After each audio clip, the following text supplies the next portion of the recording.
One of the things that I discovered early on in my career is that my collectors and my artists become my friends. And this gentleman is the quintessential example. We've known each other now 20 years at least. Yeah, at least 20 years now. And he worked with me here at the gallery for about 15, 16 years. And I always say that he worked with me. He did not work for me. And I remember the day that I said to Chris, well, at this moment, I can guarantee you 20 hours a week, and let's see what happens. And now here we are. He made this decision to become a full-time in the studio artist, which I'm thrilled about. He is so disciplined. I mean, he's amazingly disciplined. Correct, Lauren? Yes. Speaking of which, I don't know how many of you know this, that Lauren Piemont and Christopher Clamp are going to get married in 3 weeks.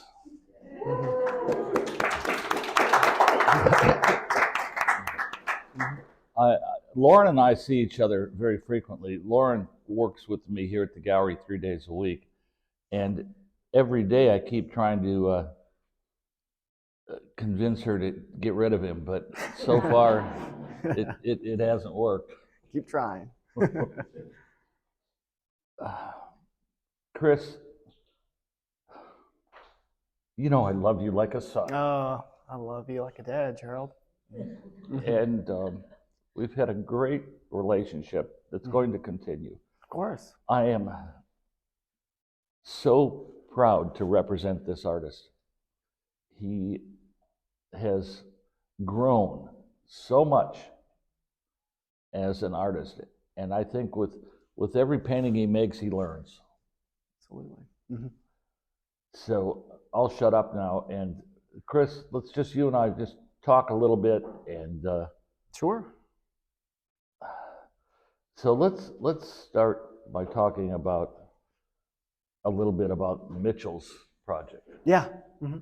And what you thought about it, and the process to get to those studies and finished paintings. Yeah. No, it was a wonderful project to work on. It's very different, as you can tell, based on what Mitchell was showing you with the mock-up of that one promotional item. So it had its own restrictions, which was also kind of a liberating thing in its own way, because it made me have to work within this small confined thing. I had all this freedom I could do, but I just had to plan in mind with how the paintings would be seen as the book flowed through. As Mitchell was saying, we had some discussions about kind of what we wanted and the direction, and I entertained many things, but it was just at one point after I had done several studies and drawings that I just said, I can't do this one thing that maybe we were discussing that was a little bit more illustrative. I said, I'm picturing it this way, and I think it has to be this way. And I don't want to have to paint the map 4 times, but the map needs to be in there 4 times, where you navigate and it unfolds and you see each thing. It was its own puzzle, thinking about how you're going to design this book to flow this way and kind of tell the story of the sun rising and setting. So how do you do that? So that's when I started to think more about the light and the shadow and the color. And using Mitchell's toys was a lot of fun. I have my own toys and things I've painted, so kind of learning his story, his objects, and his past. Speaking of the toys, do you not have the actual objects in front of you when you're working? Yes, absolutely. So Mitchell had his objects that he had provided that I was working from. I added a couple things to the mix just to help flesh out the story a little bit. But yeah, I work from life. And that's the case in all of these paintings. Yeah, I mean, I also use photography as well. So it's kind of a mixture of working with photos and working from life. Just kind of helps to have a mixture that I'm working with, so I can capture more detail in ways and be able to see better. Well, the word that's used frequently about your work is nostalgia or nostalgic. Mhm. Do you agree with that? Do these objects? I know the answer, but do these objects have particular meaning to you? Do you seek out finding them? Yeah, absolutely. In terms of these objects, yes. Like in Mitchell's book, they were Mitchell's toys, but I lived with them for a while. He gave me the objects and they sat in my studio. He told me about them. So they kind of became part of my history as well. With my own private paintings, they're objects from my own childhood or things that I might remember being around me as I was growing up, or there are things that I think, that could have been something. Chris, you haven't grown up yet. I hope I never do. But yeah, so nostalgia, I think, is a fine word. Some people might, look down on things like that and think it's not very serious in the capital A art world. But I find that to be something that is very important to me, and it's important to others. So I like being able to explore that. The light in these paintings, do you use artificial light in the studio to achieve the effects you're looking for? I use both. So a lot of what is set up in my own studio in this room that I'm working from, I'm using natural light at first. I have a beautiful studio that has nice north light that comes in. And early in the morning when the sun is rising, it hits a wall that's outside of the house and it bounces into the studio and it just glows. So I can set things up and experience what's happening with the light, and maybe take some beautiful detailed photos at that point. And that's kind of what most of this is based on. But I do have artificial lights that I'm using to try to mimic that. And then as I'm painting, I have overhead lights that help illuminate everything. Well, as an example, I know that I didn't know what this was at first till I was told that it's a yarn container. Mm-hmm. And what's curious about it, I was let in on a little secret. Oh. To get those reflections, he actually put a blue filter on the light. Yeah, I have a standing mirror that I have in the studio that I put on the opposite side of the window the light's coming from, on the other side of the objects, and I have some colored films, and I'll put it over the mirror, and it just does enough to bounce off that to add another color, which I think is really fun. Like on the dark paintings of the chess pieces, you see the highlight on one side, but then there's this other light of this blue that's really beautiful. And then I've used it in many of these other paintings. You start to look around, you'll see that there's this greenish turquoise light. Well, and speaking of looking around, I think these are paintings that really need you, the viewer, to spend some time with them. That they do not reveal themselves immediately. And I've been looking at Chris's work for a very long time, and I'll see something in one of the paintings.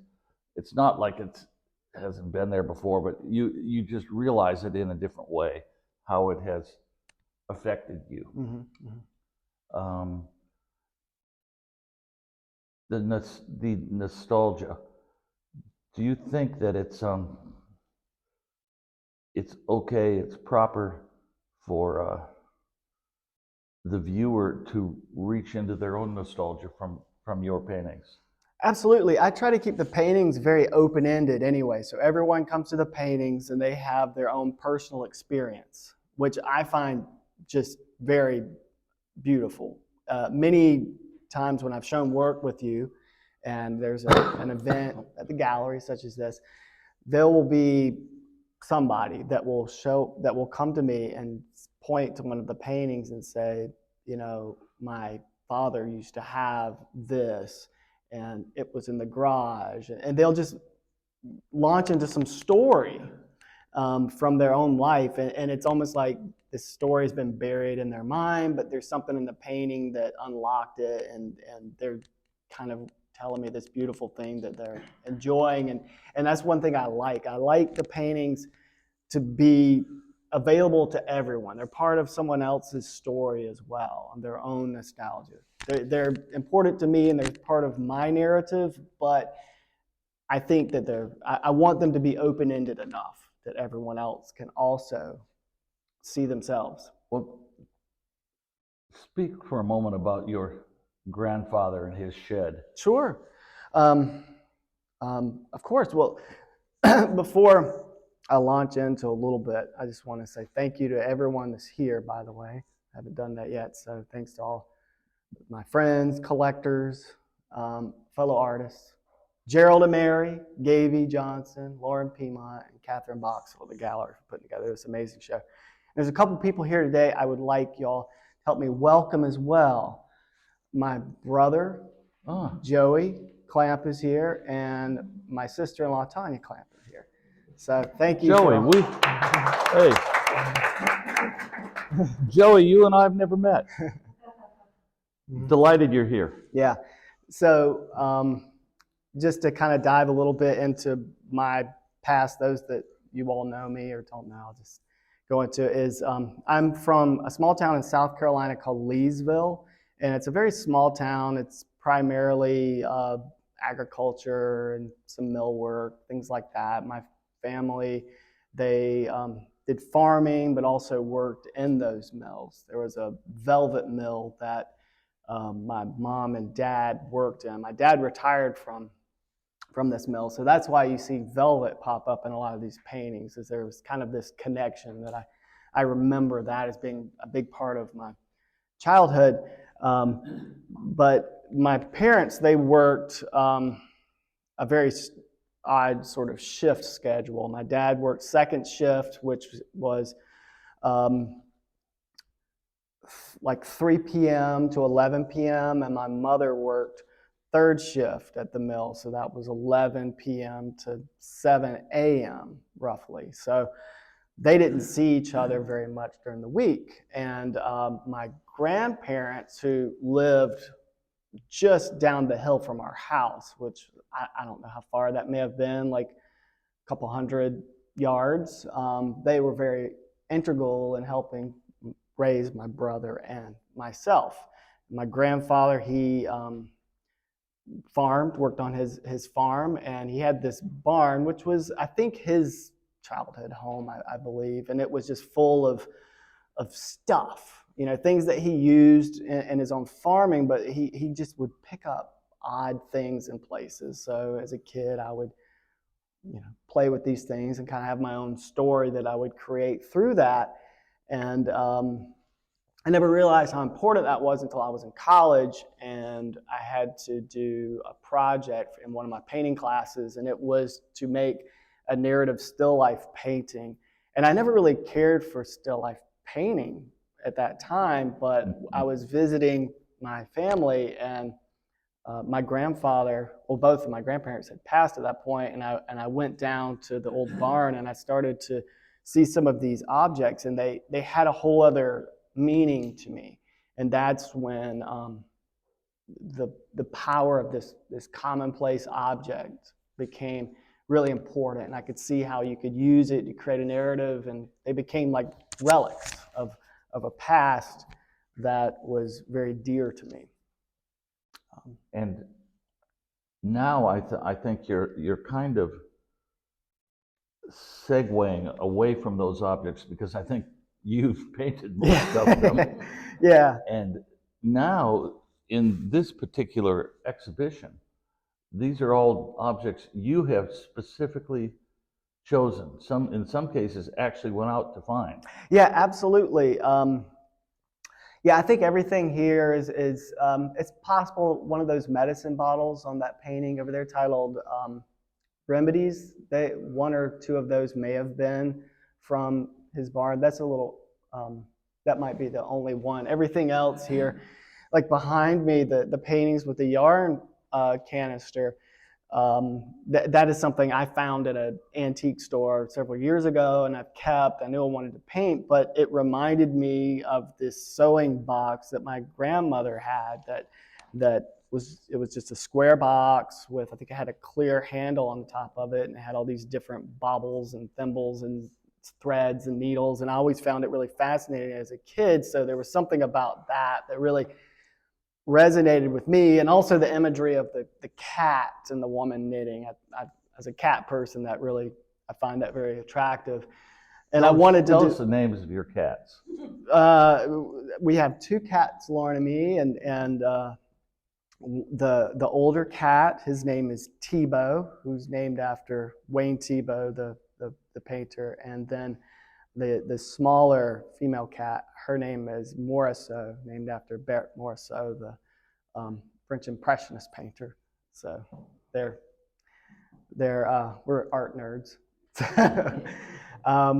Chris knows I'm a cat person. Yeah.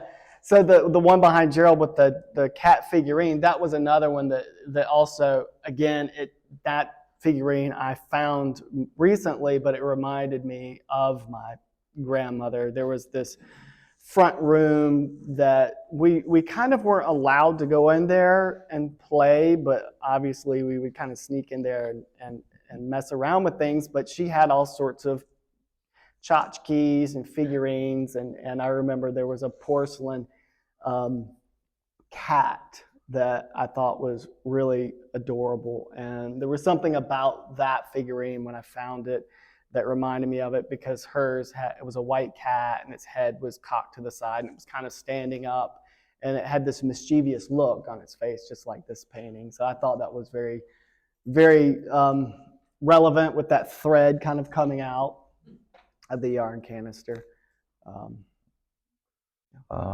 You want to talk about more of these? I want to talk a little bit about this incredible painting. Sure.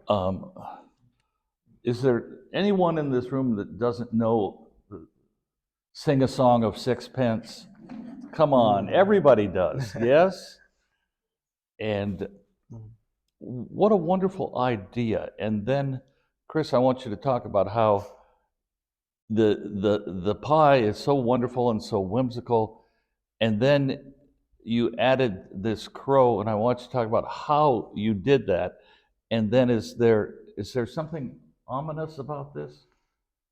I could dive all into that. Yeah, absolutely. So many times the paintings start with an object, and sometimes it's an object that I've had a while and I have to live with it, and then it kind of tells me what it wants to do, and sometimes I end up hunting something out.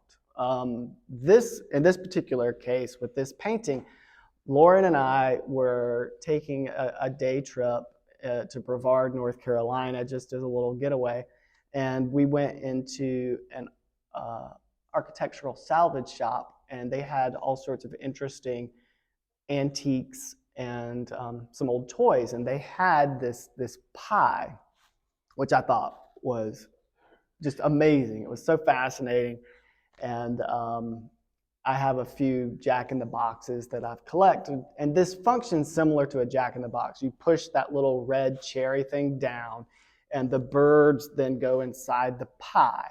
And there's a crank that you turn, and it plays a song, and then at some point it triggers, and the birds pop out. And that pie, it actually is missing one of the birds. There's supposed to be 5 on the actual object. It doesn't really show up that much in this painting just by the angle that I've put it at, but I found that very significant, that it was missing one of the birds. So, and I just thought the object was fascinating. I know that Mitchell came to my studio at some point when we were working on this project, and he saw it, and he's like, what a cool thing. And I was like, yeah, I want to do something with it, but I don't know what. So I lived with it for a while, and I knew I needed a bird. and I wanted a blackbird in flight with it. And I thought of drawing a blackbird. I thought of trying to find a photo, a number of things, but nothing quite would work the way I wanted. So I knew I needed to find a stuffed bird. So I went on the hunt, and I found a taxidermist in England, actually, who had all sorts of birds, and he had a raven in flight like this. And I said, that is perfect. And I showed Lauren, and I was like, I don't think there's any better way. So I purchased it from this person. It took about a month before it arrived here, and then I positioned it and lit it accordingly and made the painting. Tell us, how did you position this to be in flight? Well, it's on the bird is mounted on a mount. So I just kind of positioned it slightly behind the pie, and then as I was trying to come up with my source image I was going to work with, and then the computer, I could remove the base that the raven was on to help me figure out more of what I wanted. But it's just on a base.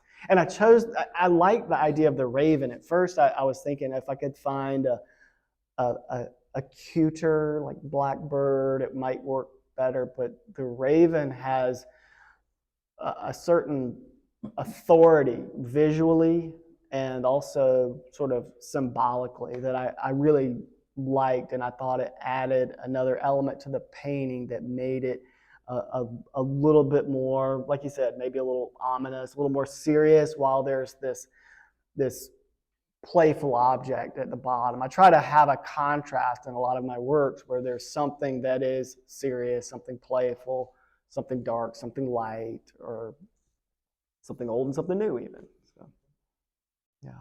Aren't you supposed to wear something old, something new? Oh yeah. Something blue. Please, anyone have questions for Chris? Yes, Tom. Yeah. What direction were you going for in your mind before you went into still life? Where were you headed? So I was trying to be more of a painting of the figure. You know, I wanted to use the figure more, and so I was trying to come up with ideas of making compositions that were more expressive, using whether it was portraiture or the body. And that was that project that then kind of made me think of still life, but I was still wanting to paint more expressively and kind of have more of a identifiable mark. So I remember I was in college at the time, and I was painting objects with things like plastic spoons and forks. Like I was just trying to make interesting marks and see where that would take me. And a group of fellow students that I was with at Winthrop, we took a trip to New York City on like fall break or spring break, I forget. And this was the first time I'd been outside of the Carolinas. You know, I'm in New York, but I was really enamored by the paintings of Odd Nerdrum at the time. And I had told my friends that I wanted to go to Forum Gallery to see an Odd Nerdrum painting. So we figured out where Forum Gallery is. Tell them quickly about Forum and all of our relationship with Sure, yeah. Forum Gallery is an amazing gallery in New York City that's, I forget when Bella founded that gallery, if it was in the 40s or 40s. Something. But they have a wonderful program that's like post-war modernism works, but also some contemporary realism and figurative works. And they show some of my favorite painters. And whenever I started to work with Gerald and Mary, I found out that they are close friends with Bob and Cheryl Fishko, who own Forum Gallery. And I was like, what? Because, you know, when I was in college, I was very enamored with this gallery, and I just couldn't believe this connection that was all being woven together.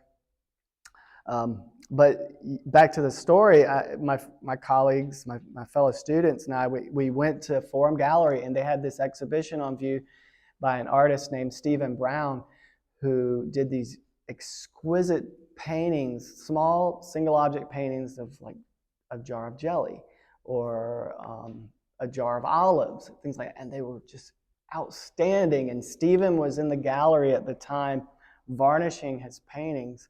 And he took a few moments to chat with me, and he said, "Oh, the opening is tonight. Why don't you come back?" So we're some, grubby college kids. We kind of crashed their opening, but it was a wonderful experience. But I remember seeing those paintings, and I said, "This is this is what's drawing me." Instead of trying to paint this expressive way and figure out my mark, I think it's really embracing the beauty of something and trying to capture it. So I don't know if that answered your question, but yeah, Lee. What about changing scale of your paintings? You mean like the different sizes? A lot of times the size is based on the object in a way. Like I've had some people say, "Why don't you do like an 8-foot square painting with like that thing, like the size of it?" And you could do that, but I think it would get lost. I love negative space, and the negative space definitely helps the object, I think, kind of stand out in a way. So there's like this careful balance. You don't want it to be too small. I like the objects to be life size, or close to life size, so the viewer can relate to them more. And if you make the object life size and you kind of squish the negative space around it, it becomes a little too tight and confined. And I feel if you make it too big, then it becomes lost. So sometimes the picture, the size of it becomes based on what the object is. Yeah. More questions? Yes. So once you decided that you want to paint something, how long from the time you start to? Yeah, it depends on, again, like how complex, how large the painting is and everything. Like with this painting here, Song of Sixpence, for example, I collected these objects several months before I had started the painting, and I lived with them, and then the objects sort of kind of told me what to do. But when I was like ready to start on the painting and I was blocking it in, from start to finish, that painting took about a month of work, and that's working every day, like 8 hours in the studio, like intently working, just standing right there and just taking like a 30-minute lunch break and coming right back to it. Some of these don't take quite that long. Things that are more detailed or have text or labels can really slow the process down. Mitchell's paintings each were about a month for the book. Hands everywhere. Yeah, Elizabeth. Yes. How many paintings do you work on at a time? So I'll start several at a time, but it might get to a certain point where I kind of like focus on one painting. Like with this exhibition with Gerald that we have going on, I think that I had the painting in the back, Gypsy Queen, started, and these three behind me, all at various stages of completion. But then I just kind of had to stop at one point and just really like focus, because then you can you lose a little bit of energy once you start building a momentum into a painting, and then you put it down. So like once the momentum's going, I just kind of stay on one until I finish it. Yeah. Elizabeth? For your backgrounds, do you start with an all dark background and then add color, or are you starting with like bright blues and then tone down where your shadows are? Sure. The backgrounds, I used to tone them sort of like an umber color, like a really washed out umber. But more and more the background, I start the painting and it's like that one there, Song of Sixpence. That was a white background. I did not have that one toned, and then just wash things in with sort of scrubbing in the paint colors. I have an idea of where I'm going, and I scrub it in or use a little mineral spirits or paint thinner to wash it in and let that dry and then build up multiple layers. The background on Song of Sixpence was a different color. And then that changed as it started to get to final layer because I wanted it to have like a certain balance and contrast between that nice sort of sienna color of the chest and then the red of the object. There was like, I wanted to have a nice balance. So everything kind of shifted as it started to come towards completion. Others? Kurt. Kurt, there you are. Yeah. Yes, sir. Chris, thanks for sharing the perspective on your painting Songs of Sixpence. Yeah. Some years ago, you did a painting called Aegis. Yeah. It was fabulous. And you shared with me at the time that you wanted to incorporate elements of an element of threat, an element of innocence. And you had the feather and the slingshot. And of course, it also had a magnificent male cardinal. Mm-hmm. Are there any similarities there to this painting in terms of inspiration? And I'm also curious, that magnificent cardinal that you painted, did you do something similar to capture that image? I mean, it's striking that you went so far as to get a blackbird. Yeah. A taxidermist in England. So I'm just curious. Now, thank you for your question. That's great.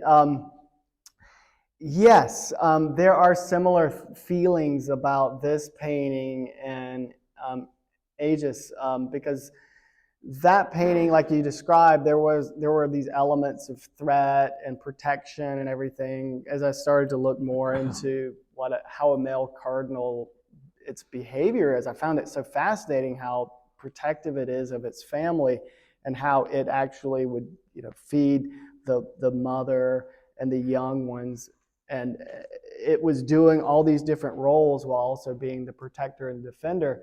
And this painting here, I felt there was a similarity to it, and that's why I like the raven with its feeling of authority, because the birds, in one sense, when I look at this object, even though it's the pie and they're springing out of it, it also felt like a bird nest, and the birds are small, like baby birds with their beaks open, waiting to be fed from the bird coming back. So there's like this feeling of like a parent coming to take care of its young in that painting, while also being another layer where this bird has, maybe this was the bird that has left the pie and it has transcended into being a living entity instead of the toy. So there's similar things. With the cardinal, I had a series of photographs that I worked on to compose that and paint it and kind of capture the color. I'm very kind of interested in bird taxidermy now, so if I found a nice cardinal, that would probably pop up again in something. Yeah, thank you. Someone else? Right. Raymond. Mm-hmm. Yeah, can you talk about the act of repetition? Mm-hmm. What Yeah. is that? Sure, like with these paintings behind me? Yeah, so with the canister behind me, that yarn can, I love the object, and I felt like I needed to paint it at least twice because the design on it was so fascinating. Like you saw one side and there's this woman in a dress knitting, and if you turn it, you see more of the story, and there's her ball of yarn is on the floor and this cat is playing with it. So I was like, okay, I think I want to paint both sides of it, but make it where both paintings relate to one another, but they're also successful individually as well. So that's why I tried to make them kind of a pair. There's somewhat of a companion, but they also stand alone. But I love the object enough that I decided I wanted to make it into more of its own larger scale thing. I've done other paintings, used other objects before, and I've gone back and sort of re-envisioned them in a way.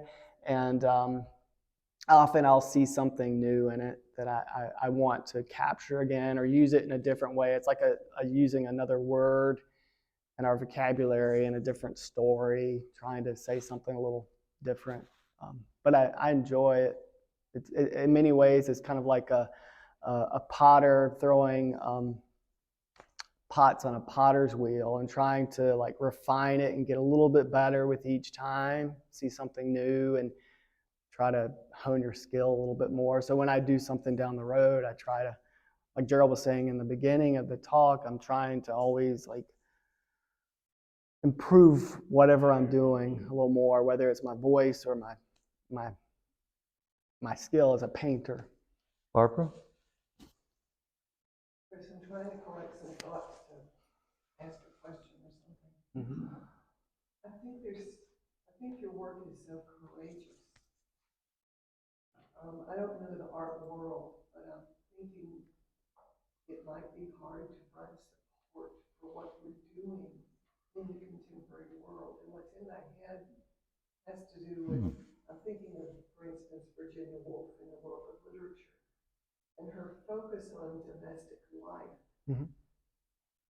I think at her time helped people minimize the importance of her work. Mm-hmm. And the care you take, the exquisite care, Mm-hmm. of the fibers on the yarn and the paintings behind you, for instance, Mm-hmm. and the way you bring our attention to what is in, I would say, in the domestic world, Mm-hmm. is, I just have to say, I think it's so courageous. Oh, well, thank you. And the Thank you, pressure, Barbara. I think, to be more expressive. Mm-hmm. Could you speak to that? Sure. Yeah. No, that's a wonderful point. And you're very true. When I was in school, for example, that was one reason why I was trying to figure out ways to paint in a more quote unquote artistic way and get my attention in that regard. But as I started to educate myself more on painters that really spoke to me, often were realists that were really refining their skill and what they could do with paint or on paper with drawing. And often I found myself more drawn to paintings or painters that were exploring things, whether they were something nostalgic or a certain level of kitsch. And two painters that come to mind that I love is Andrew Wyeth, who often has been scoffed by the art world as just being too passé and sentimental, is someone that is just an incredible painter and is also very celebrated in the art world today. And another artist is Bo Bartlett in Columbus, Georgia. And Bo is also a realist painter who is working with narratives, but he's also kind of very much influenced by Wyeth and that feeling of painting this thing that they know. And that one thing that Wyeth and Bo Bartlett have often said in interviews is that what we have to do as an artist is paint what we know, paint who we are. And that's one thing that I've taken to heart, and I just try to do in my work. Like, I might not have some like story where I've traveled the world and all this stuff, but I have my story and it's unique to me, and I think it's kind of a cool story because we had a simple life where I came from, and then I meet this guy and and here I am with all of you, and so that's part of my advice to anyone here that's an artist is to really just work with who you are, where you're from, what you know. Yeah. Elizabeth? Yeah. Oh, I'm Tanyala, yes. Hey. Is Tanya here? From the very first time I saw it, I remember coming into the studio and Mary had a piece of plate and I said, "Oh, that's beautiful." She said, "You want to see that?" I never knew that you were an artist. I just thought you were a cool guy. It was very nice to my kids when they came in here. And I remember seeing photo of spin top. I'm a girl cousin with a lot of boys, and I was really a tomboy. Mm. And every time I saw your work, I thought about my cousin and the great time we Mhm. had growing up. So just keep doing what you're doing. It Oh. certainly resonates with me, and it resonates with a lot of people.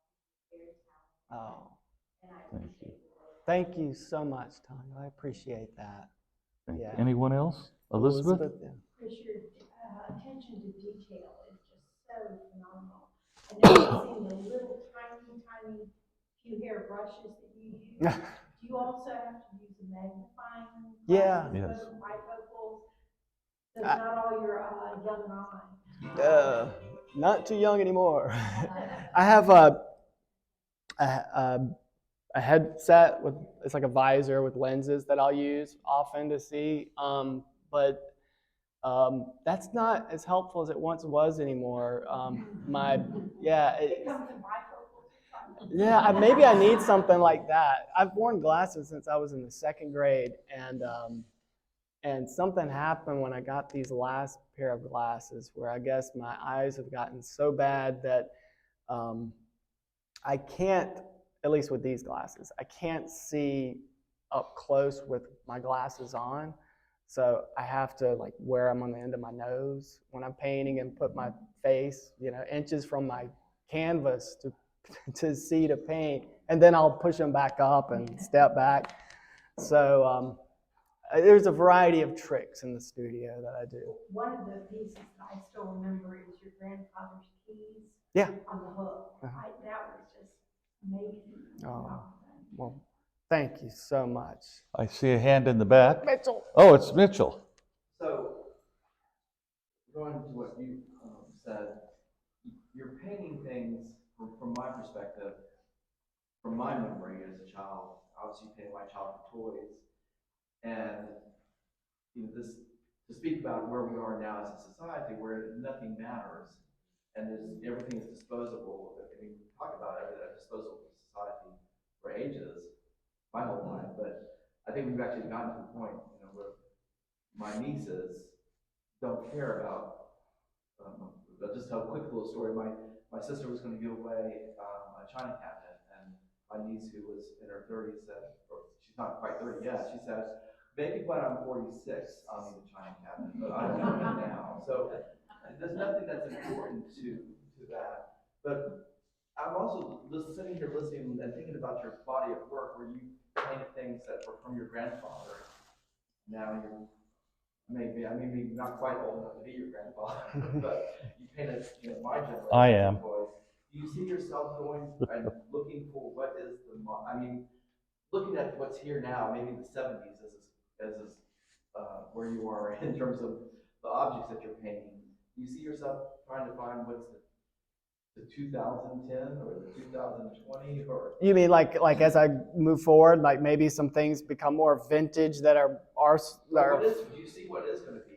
Do you even look at that now and say, well, that I can't paint it now, but 20 years from now I'll paint that? Yeah, I don't know. That's a good thought. I'm not sure.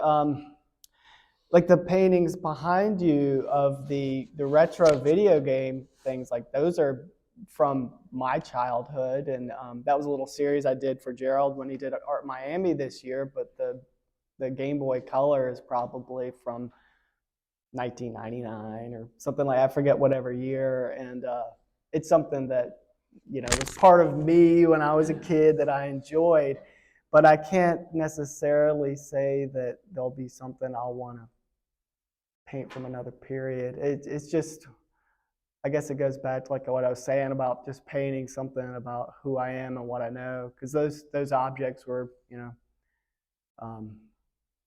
part of my childhood. And that's one reason why I thought that titling the show Far From Home was very important, because it was like all these things about like what is home and what does that mean and what connects us to something, like what you were saying about objects. I hear so many times that people say to other people, family, friends, oh, if the house burns down, grab that thing first. And it's this thing that's irreplaceable, and it might be a Bible from your great grandparents or something like that, but it's always some like thing that someone might look Like at. a coffee cup. A coffee cup, Well, exactly. you know which one. Yeah, something you might say, well, why is that so important? But it's the irreplaceable object. It is interesting, what happens in our lives and what objects do. And I'm thinking specifically, Chris knows that along with Chris, one of my favorite artists that I just adore is Robert Motherwell.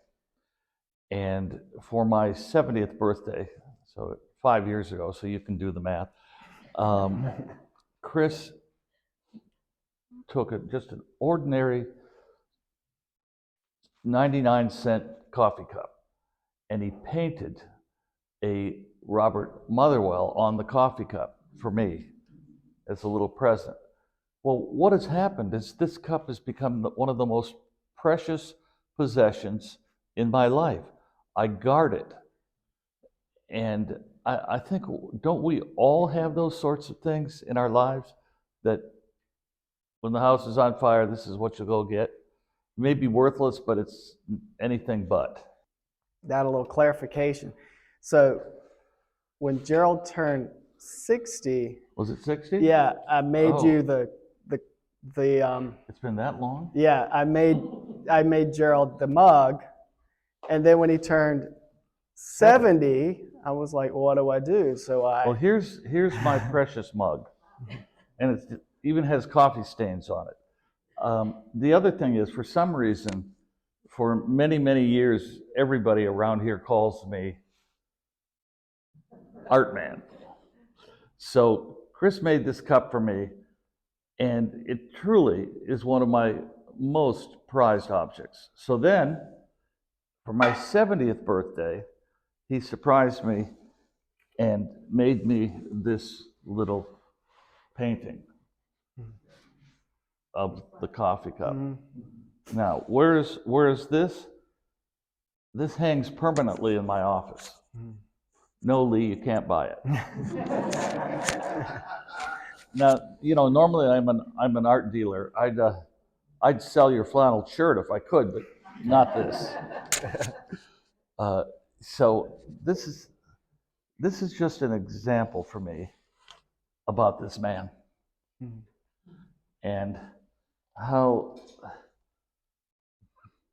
not only are these objects precious to me, but so is he.